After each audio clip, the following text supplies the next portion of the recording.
बदीन में सकाफ़त खाते सिंध जे सहकार सां लाड़ सकाफ़ती आर्ट्स काउंसिल ज़िले बदीन पारां जेमखाना हाल बदीन में राग रंग जो प्रोग्राम मुनाक़िद कयो वियो, जंहिंमें बदीन समेत मुख़्तलिफ़ शहरनि ॻोठनि खां आयल माण्हुनि, शहरियुनि, सहाफ़ियुनि ऐं औरतुनि जे वॾे अंग शिरकत कई। प्रोग्राम में महिमान ख़ासि म्यूनिसिपल कमेटी बदीन जो चेयरमैन पीर मोहम्मद सालिक कुरैशी हो।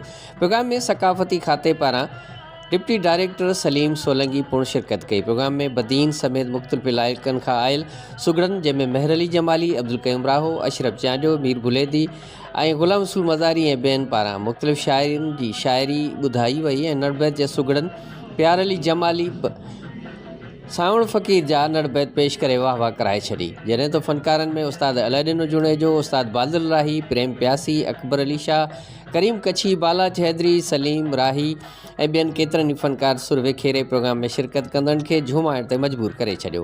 राग रंग जी महफ़िल में सकाफ़त सिंध तरफ़ां ॾिनल एवार्ड लाड़ सकाफ़त आर्ट काउंसिल ज़िले बदीन जी सदर अदी शहनाज राहो पारां ऐवान सहाफ़त बदीन जे सदर सीनियर सहाफ़ी लाला मोहम्मद हारून गोपांग, सीनियर सहाफ़ी ग़ुलाम मुस्तफ़ा जमाली, प्रेस क्लब के सदर शौकत मेमन के पिण एवार्ड ॾिना विया। उन मौके ते अॻूणे सूबाई वज़ीर मोहम्मद इस्माइल राहो, म्यूनिसिपल कमेटी बदीन के चेयरमैन पीर मोहम्मद सालिक कुरैशी, नूर मोहम्मद हालाई मेमन के एवार्ड सां नवाज़ियो वियो। राति देर ताईं हलंदड़ प्रोग्राम में राग रंग की महफ़िल में शेरी लुत्फ़ अंदोज़ थींदा रहा। प्रोग्राम के आख़िर में लाड़ सकाफ़त आर्ट काउंसिल के जनरल सेक्रेटरी अब्दुल सत्तार जोखियो आयल मेहमानन के भलीकार चवंदे संदन शुक्रियो अदा कयो। Alimo Shahani, media HD news Badin.